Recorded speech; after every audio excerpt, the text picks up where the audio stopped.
Full disclosure, one thing I've never been naturally good at as a recovering awkward person is social skills. Social skills, the tools we use to communicate, relate, and build relationships.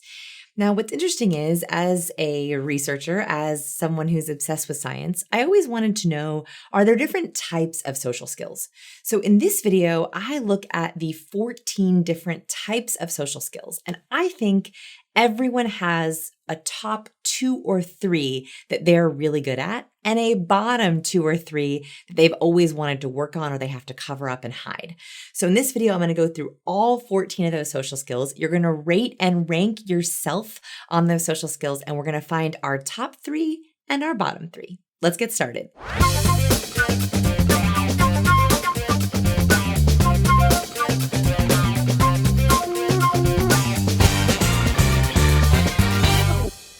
The first social skill is Linchpin. If you were a linchpin, you would say yes to the following statements. I am the glue that holds my social group together. As a team member, I'm involved in lots of projects and bringing ideas and people together. I am the only person who talks to everyone in my family and keeps people in the know. So if you said yes to all 3 of these statements or 2 out of 3 of these statements, you are probably a linchpin. So linchpin is a specific kind of social skill. You are a gatherer. You gather ideas and people. You bring people together. You're like a social glue. What's really great about you is typically you're a bridge. So you keep groups, companies, teams, families feeling like their relationships are strong, and glue is a really, really great social skill to have. Social skill number 2, conversationalist. Conversationalists would say yes to the following statements. You have been told you are a great conversationalist. You are good at both leading and facilitating deep discussions. You speak articulately and can easily express yourself. So you know if you have the gift of gab. Conversationalists just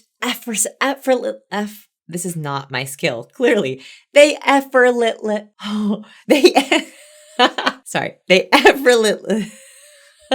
Okay, conversationalists. I don't know why I can't say that. Okay, this is not my social skill. Okay.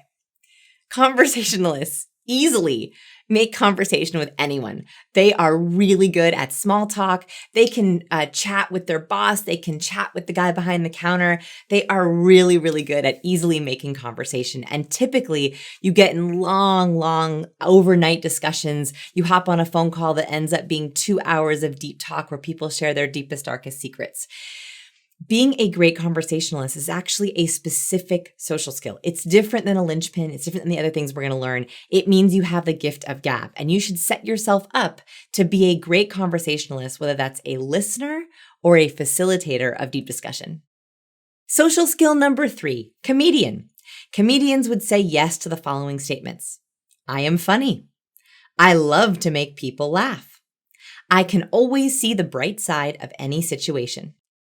You have probably met a comedian and you remember them for being hysterically funny. The interesting thing is, as a social skill, being funny holds its own. You might be really funny, but not be great at conversation. You might be really funny, but not be social glue or a linchpin. You might be really funny, but not be good at decoding body language. Being funny is a very specific social skill. It's great for presenting, meetings, hosts. You're also good at making people feel at ease. The nice thing is you can actually work on how to be funny. We have a whole guide on our website with all these social skills. You can work on them. But I love the how to be funny one because it's one that people don't often think of. Social skill number 4, speaker. Speakers would say yes to the following statements. I can captivate an audience. I love being on stage or leading a meeting, even on video. I love writing speeches, giving toasts, and giving presentations. If you said yes to all of these 3, you are a speaker. That is a great social skill to have. What we don't realize is we are speaking all the time. We're speaking on stages. We're speaking on video meetings. We're speaking when we give a toast. Anytime you're giving directions or a statement or a story to more than 2 or 3 people, you're speaking. So this is a great one to work on if you don't have this social skill. Social skill number 5, influencer. Influencers would say yes to the following statements. People typically listen to what I have to say. I can be very persuasive. I am good at pitching myself. Influencing is a really helpful social skill to have in business. It means people listen to you. You can pitch your ideas. You have no problem talking about who you are and what you do. It also means that you can bring people to your point of view. So you're good at clearly expressing an idea and convincing people that they should agree with you. Luckily, influence is another social skill we can absolutely work on. And I highly recommend it if you're in sales, marketing, or working with big teams. Social skill number 6, listener. Listeners would say yes to the following statements. People always come to you to vent, complain, or talk about their problems. You tend to listen more than you talk. You are very good at being fully present with people and giving them your full attention. So listening is one of my bottom social skills. I have to work on it really hard. And that's because I am a high neurotic. I tend to worry. And I am always so worried there's going to be an awkward silence. So the moment there's any kind of break, I try to hop in, make sure people are okay, make sure they're feeling all right, share a funny story or anecdote, because I'm worried that they're not having a good time or there's going to be an awkward silence. To help myself with this skill, a couple of years ago, I took a vow of silence. You might remember it if you follow me on social media, where I was silent, no writing, no talking for an entire 8-day period. And I did all my normal things. I went to meetings, networking events, just to learn how to be a better listener. It was an incredible experience, and I highly recommend it if you want to work on this social skill. Social skill number 7, magnet. Magnets would say yes to the following statements. People usually like you. You are charismatic and authentic. People find you approachable and warm. Okay, so I'm totally obsessed with magnets. If this is your social skill, I love meeting you. I would love to hear from you. Magnets are these very rare, special people. Very few people have this social skill. They're just attractors. People want to meet them. They want to get to know them. The moment they walk into a room, people are just drawn to them. I wrote an entire book about magnets. Captivate is my study of different magnets who have this natural social skill and how people who don't have this social skill can learn it. So if you want to be a magnet, I highly recommend checking out Captivate if you haven't already. Social skill number 8, storyteller. Storytellers would say yes to the following statements. I always have a story to share. I save and remember good stories. People always ask me to give toasts or introduce people. Storytelling is a very specific social skill. It's different than being funny. It's different than being a good conversationalist. We often lump storytelling and being a good conversationalist and humor into the same social skill, but they're actually different. You can be an exceptional storyteller, but not very good at chit chat. You can be an exceptional story and not very good at being funny or having a good timing with jokes. Well, the reason why I point this out is because if you're a good storyteller, you should leverage and strengthen that as much as possible.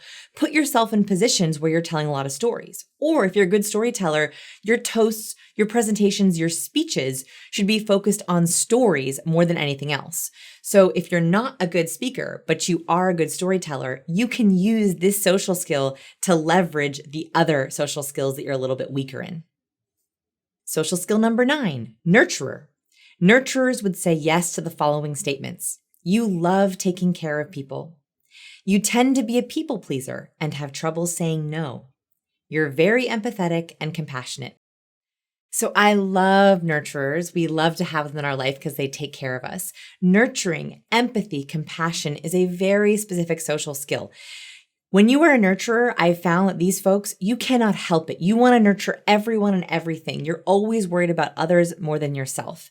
The danger, if this is your skill, if this is your top skill, you probably have trouble saying no. You probably have trouble setting boundaries, and you might have difficult or toxic people in your life that you have trouble getting rid of. So for this social skill, I want to make sure if this is you, you protect yourself. Social skill number 10, decoder. Decoders would say yes to the following statements. I am very perceptive. I can usually tell what people are thinking and feeling. I'm very good at decoding body language.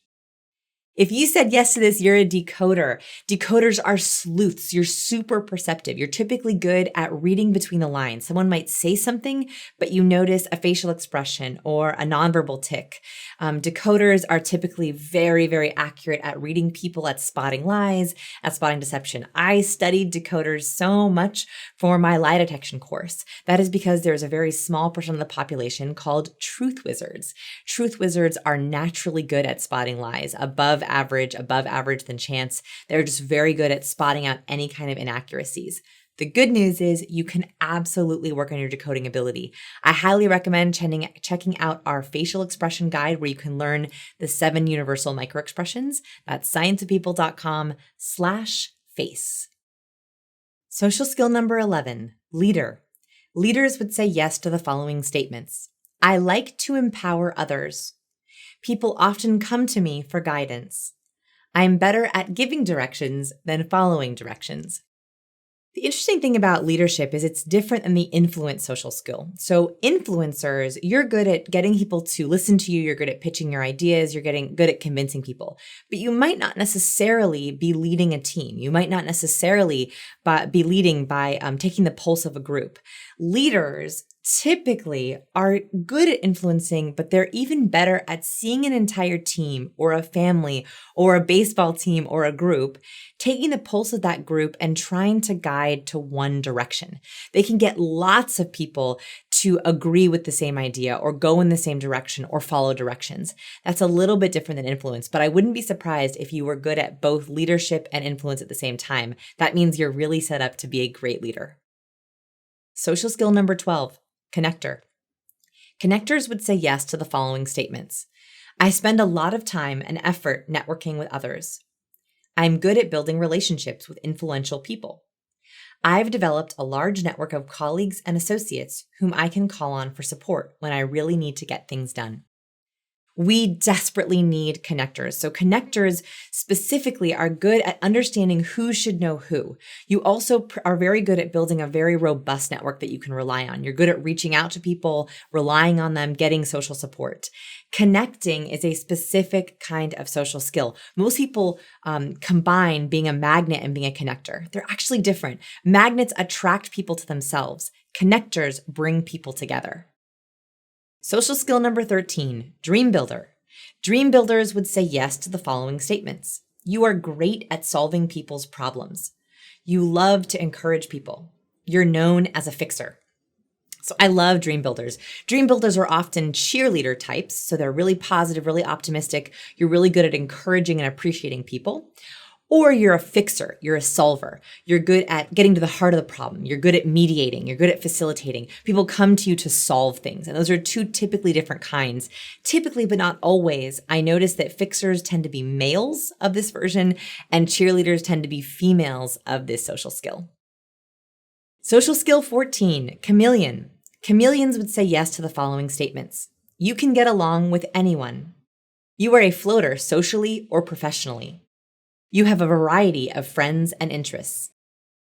So if you're a chameleon, you are great at adapting yourself. In fact, I saved chameleon as the very last social skill because you're probably the person who has a little bit of everything. If you answered yes to 2 of every single one, you could be a chameleon. That means you're very high in all of them, but you don't specialize in one special thing.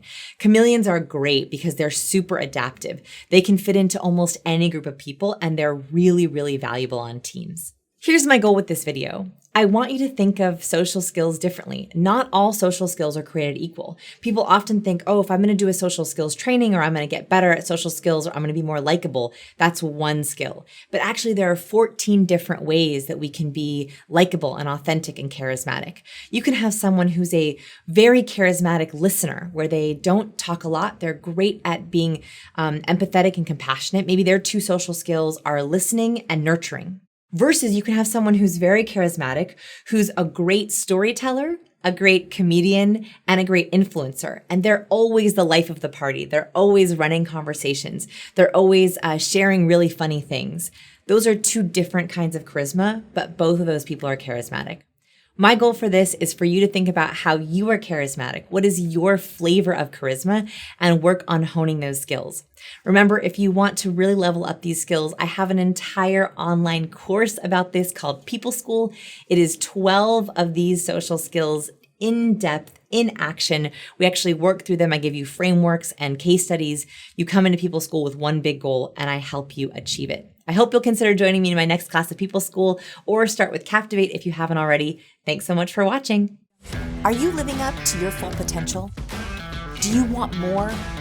I would love to help you. Get started with my free training and learn more about People School today. Visit scienceofpeople.com/pschool. It is effortlessly. They can effortlessly, I did it. Oh my gosh, I did it. They can effortlessly go into conversation. I did it. I can say that word.